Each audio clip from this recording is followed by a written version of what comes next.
What is up, YouTube? It's YoniDerhy here, back at it with another Lightroom tutorial.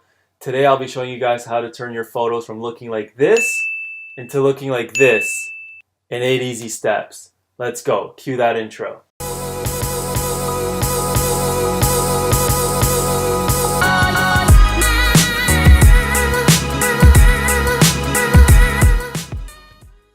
Alright guys, so I'll be using this photo as today's example. I used this picture in my last video. If you haven't seen that video yet, I'll be sure to leave that link down below. But anyways, as you can see, this photo is extremely boring, doesn't have much going for it, and looks like a lost cause. However, because I underexposed the image enough to expose for the sky, and I shot in RAW, I'm able to recover it. So let's start off with fixing that horizon and cropping that image for Instagram. So let me just do that real quick. So as you remember from last video, what you would do is hit that ruler, drag across, let go, and now the horizon is fixed.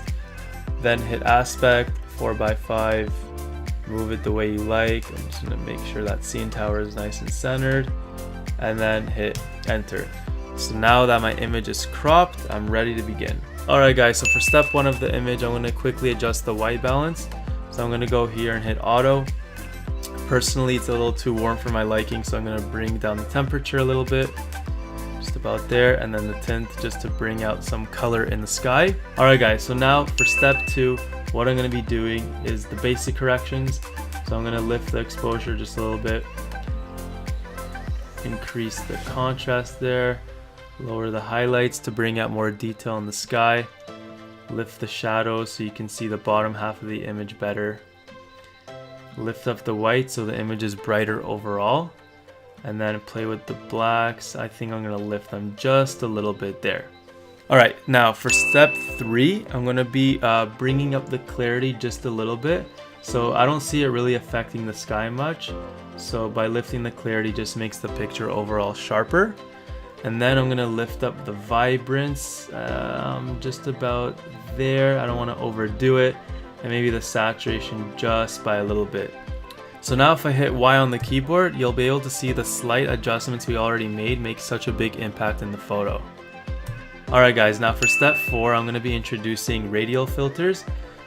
So what this does is it actually lets you edit the image in the certain areas that you want to edit in. So for example, I really like how there's that nice sunset coming into the photo here on the left side. So I just want to make it come out a little bit more. So I'm going to zoom out of the image, and then I'm going to draw a big radial filter. The bigger it is, the softer it's going to be, so the more realistic it's going to look. And then what I'm going to do, I'm just going to place it here. I'm going to increase the exposure. So what it's doing is it's mimicking what the sun would do if I expose the image a little bit better. And then what I'm going to do is increase the whites.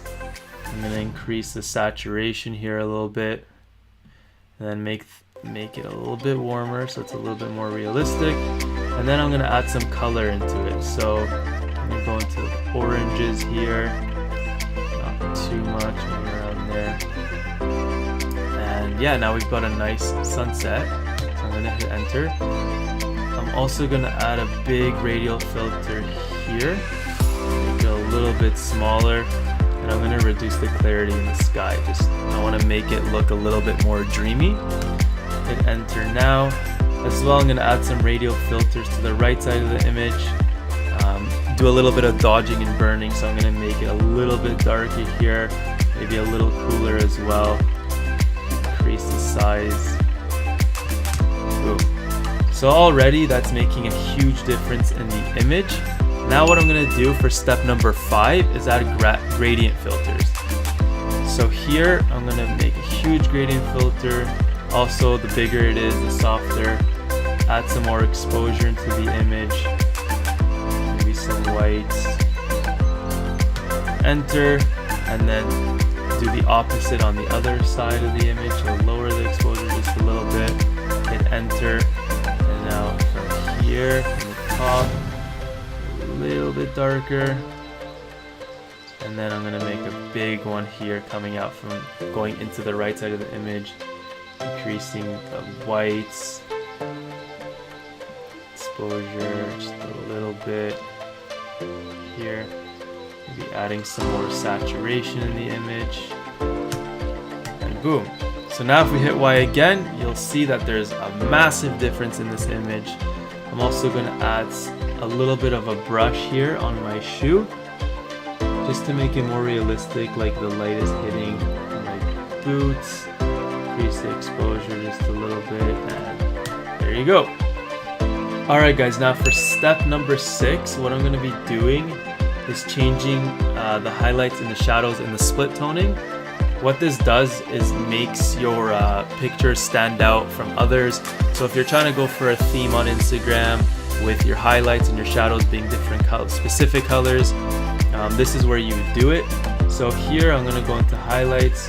What I'm going to do is make it a little bit more purple. That's really extreme, so I'm just going to lower the saturation so it looks good. I would say 15 is pretty cool. And then in shadows, what I'm going to do is add a little bit of, I'm going to go for more of a blue look, so I'm going to lower it just a bit.